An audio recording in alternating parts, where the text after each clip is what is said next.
Hey everybody, Alex here for Nerdy Inc. Coming at you with another episode of Our Favorite Frontier, the only Star Trek podcast on the internet that's hosted by me and Nick. Hey Nick. Alex, how are you doing today? I'm a little under the weather. Oh, yeah? Yeah, I got a cold. Oh, no. Yeah, and I really just been slamming that NyQuil and DayQuil because I need to be rested up because this weekend I'm filming some ball pit. Ooh. Plug Wouldn't for it be ball nice pit. if you could, just go into someone else's body and just not feel sick or ailing at all? Yeah, especially if that person could not get sick at all. That would be nice. That'd be a very interesting conundrum. Yeah, just plug my consciousness right into that like almost like a robot body, you know? I wonder if anyone's ever done that before. Or has anyone even thought of that premise before? Interesting. Today we're discussing the episode The Schizoid Man. Medical log, stardate 42437.5. Ira Graves is arguably the greatest human mind in the universe. For years, he's lived in near isolation on a remote planet, devoting full time to his research. 8 hours ago, we monitored a message from his assistant urgently requesting medical aid.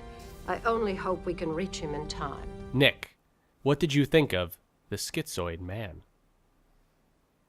It was decent. Yeah, it was decent. Yeah. I'll agree with you. I like Picard at the end. Well, let's save that for the end and start at the beginning. That would Nick, make sense. What happened this episode? So, our friends get a distress signal from this girl who lives with one of the smartest people in the entire universe. And he did distress call to find out that he is dying. And he is just a very bitter, old man, freaking misogynist. And just kind of just living his life being uber smart and thinking he's better than everybody else. Data is one of the people who joins him on the journey. And he sees him and realizes, hey, this guy could be useful to me. And he plugs his entire consciousness into Data's body, so when he passes on in the physical sense, he is able to live through Data. And Data has, the worst personality ever because it's now infused with this gentleman's. And everyone's like, Data's a fucking asshole. The whole episode, which is so sad that they couldn't pick up on this immediately. Yes. Data reveals himself to the girl that he is the scientist and that he wants to, run away and start a new life with her now that he's in a new physical form. And everyone just kind of realizes how creepy the whole thing is. And then Picard kind of calls him out. And there is conflict and violence that we don't get to see. And then once he realizes his own faults and the fact that he's been harming people, especially the people he loves, he decides to have his consciousness put into a computer where he cannot use it as a conscious mind, but just use the knowledge within it. And that's the story. Yeah, and I will say, as far as the story goes, fairly well paced. This episode. Yeah. That's one of the things that made it decent was that the main story started in the first act. What a novel idea. Could you imagine? Yeah. Can you imagine if you watched a whole season where that never happened? It'd be rough. It would. So the Schizoid Man, Ira Graves. Just a fun little note from Wikipedia. He's suffering from Darnay's disease. They say that at the beginning of the episode, the Vulcan doctor says you have Darnay's disease. And as we said, this episode features Data basically... Data's body is being used to save his life. Darnay's disease is a reference to the character Charles Darnay in A Tale of Two Cities, who has a replacement, Sidney Carton, take his place that saves him from death. Fun little fact. I read that book. Me too. It's a fine book. I think it was a requirement. Yes, it was. Probably wouldn't have read it otherwise. Good point. So yeah, let it be said that the smartest man in the universe says the line, "Women aren't people," in this episodes. Yes. I actually had that tattooed on my inner right thigh. If you didn't know that. I did not know that. I've never seen your inner thighs. You know you have. I digress. Moving on. Yeah, so he's just a giant piece of shit. Mm-hmm. And it's, I fucking hate the hyperbole of early Star Trek, where it's just everything is the biggest, bestest, brightest thing ever. And the idea that he's the smartest mind that's ever graced the galaxy. And he's just a piece of shit. Mm-hmm. Like, it just makes me realize. But aren't all smart people that you know pieces of shit? No. You are. But I'm not. Oh, okay, I guess you're right. I am very smart. And a piece of shit. And a piece of shit. Goes hand in hand, I think. I've got a couple names, but they're friends whose last names I would have to divulge, and I won't do that. But can't do it. I'd say the taller Peter. He's a nice man. He's not an asshole. He's not a piece of shit, and he's smarter than me. A reference that no one will get except for maybe one other listener. So yeah, they get him on the ship. I go back and forth between whether it's adorable or whether it's just sad that the writers of this show didn't think that it was immediately obvious what had happened when Data comes out of the room and says Ira Graves is dead. Yeah, because his whole demeanor changes. His whole demeanor changes, and he says, literally right before the cut to black, I've been experimenting with putting my mind in a computer. Oh, you have an off switch? Where is it? Cut to black. And then it's another maybe 15 minutes before he starts whistling If I Only Had a Heart. And I'm like, aw, show, you thought now you were showing your hand? Oh, that's adorable. It was fun. I like the little...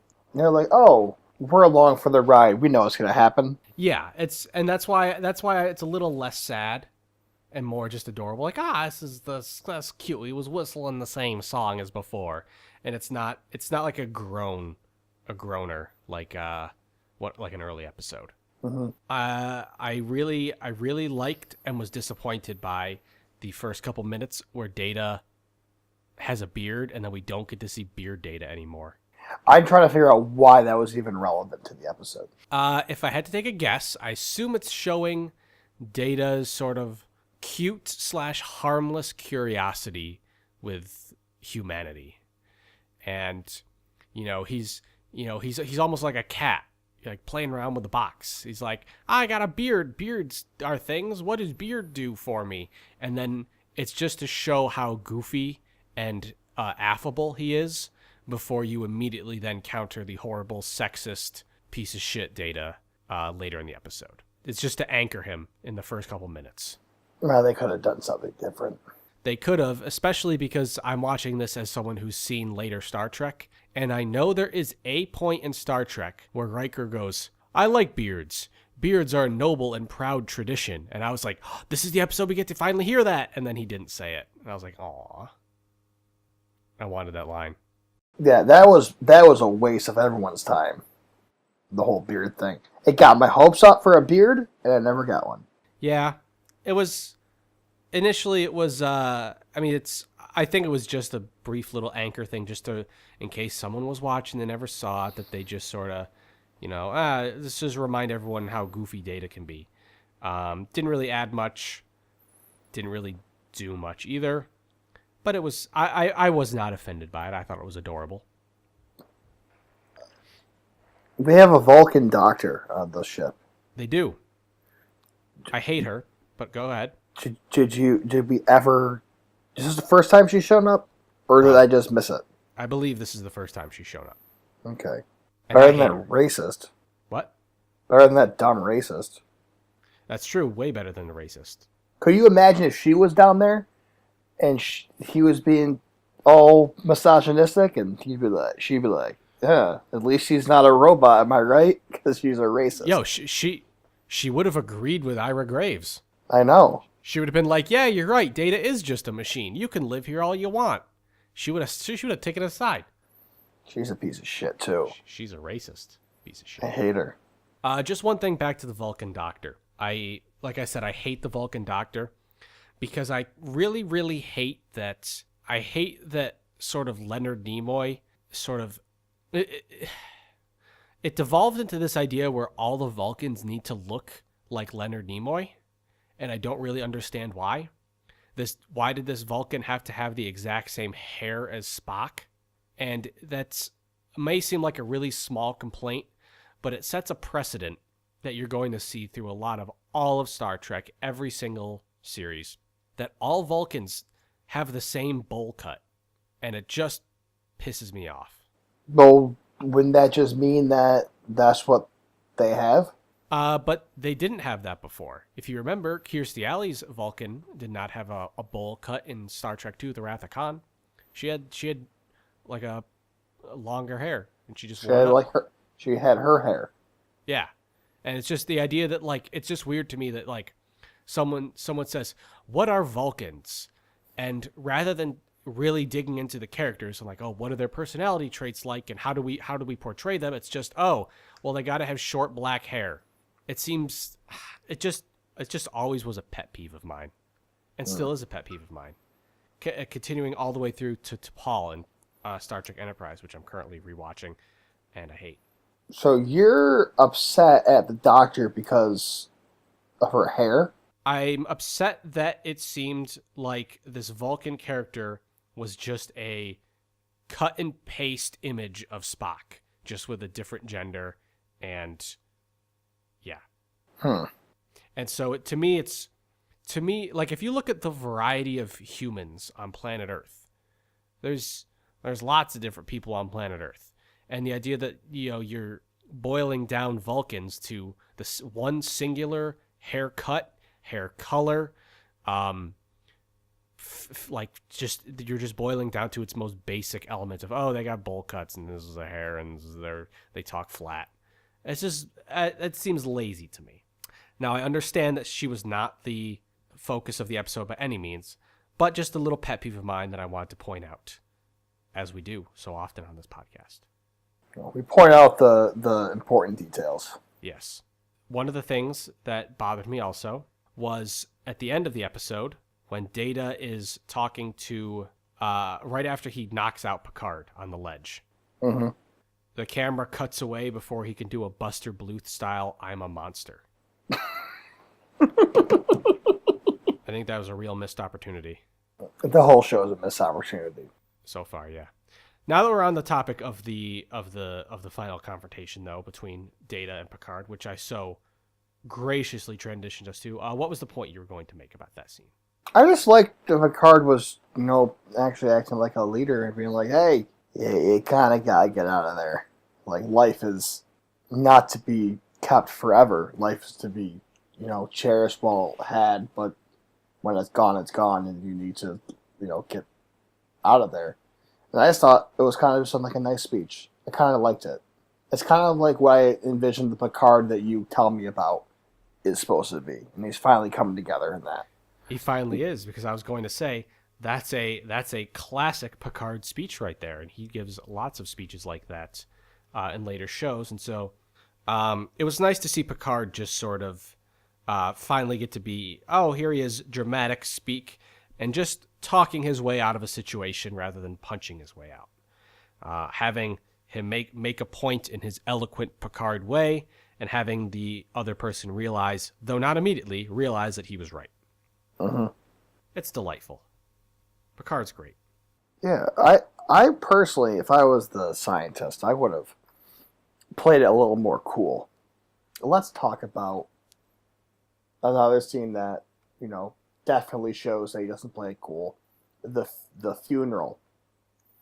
Yes. Oh God, that's why is Wesley there? I love how it's only the 5 characters that have had spoken lines this episode, including Wesley and the one random doctor. But Worf isn't there. Yeah. But Worf was there. Like, he went to the planet. I know, right? Yeah, he did. I think it was literally like, they just like, oh crap, we need a funeral. Who's on set? And then it's like, Michael Dorn's already gone home. Oh, they get Will Wheaton. He'll be in the scene then. I think it was literally that. Looking for any sort of screen time. Didn't add anything. Besides him being like, yo, you fucked up in that funeral. Later, he says to Data, he's like, you can't believe you said that. Yeah, and Data, obviously the guy is saying his own eulogy. He's going to say whatever he wants, but man, keep it cool. Yeah, it was... I guess that was the other, like, mild complaint I had about this episode is just how dumb everybody is. Between Ira Graves being stupid about how he needs to sort of chill with his personality to not show his hand, to everybody else not realizing what happened. It just kind of irked me how dumb everyone was. That's my other gripe. Yeah, just so another weird funeral scene. And I also liked when they're doing the psychological test that Deanna Troy was doing, that Yar showed up in her funeral scene. The one thing I really wish had happened with that was I wish they had shown, like, almost on a lie detector, like, emotional spikes. And it would have been great to have seen Ira Graves' assistant and then see the needle spike up and then see static, and then Tasha Yar and see the needle not do anything. Because as far as Ira Graves knows, that's just a random person. Mm-hmm. That would have been a neat little touch. But, they didn't do it. Sad. Yeah. But, the episode wasn't boring. And it did have an interesting idea of, the sort of self-involved person who wants to live past his time and how he sort of reacts to that. It's always a neat premise. Life beyond death. Everyone's just dumb. Yeah. Everyone just is. And that's how it goes. Not a lot to say otherwise this episode. That's kind of how this middle-of-the-road episodes kind of goes. You and I are just like, yeah, it was fine. It was good. It was decent. Yeah. So, I guess that's it for the Schizoid Man. What do we have next week? Next week we have the episode Unnatural Selection. Ooh. I'm looking at it right now, and I don't really remember it that well. That's the name of a Muse song. I didn't know that. Yep. I like Muse. That's neat. They're fun. I will make comparisons to the Muse song, and I'm sure there'll be nothing in common with it. So tune in next week for that. Indeed. Well, I'm going to go drink a bunch of NyQuil and go to sleep. I'm going to do the same, but I'm not sick. You're going to... What's that fucking drink that Pat and Riff Raff always talk about? You make it sound like we talk to Pat and Riff Raff together. Like they talk about this to us. Yeah. What is it? Lean? Syrup? Is that what NyQuil is? No, it's more like they're talking about codeine cough syrup. Oh. Which is a lot more intense than NyQuil. Well, you could robo-trip if you want. Oh, I'm not. I don't want. I want You not. You don't want to see dragons and shit? No, I kind of just want to not be sick. I'm kind of just going to do... Oh, you will. You won't be sick anymore, but you'll just be hallucinating dragons and stuff in your house. Will I hallucinate dragons or will I imagine dragons? Let's say hallucinate dragons. I don't really want to pay for saying the other one. Fair enough. We can't afford that. Well, I guess we'll wrap it up there between our awkward references to bands. Muses. Mm-hmm. We got 2 band references in Under the Wire. I could do another one really quick. Do it. 21st Century Schizoid Man is a song by King Crimson, which has nothing to do with this episode. Because it was written before the episode came out. Indeed. Yep. And we did get our highbrow reference in with Tale of Two Cities, so. Very intellectual of us. Yeah.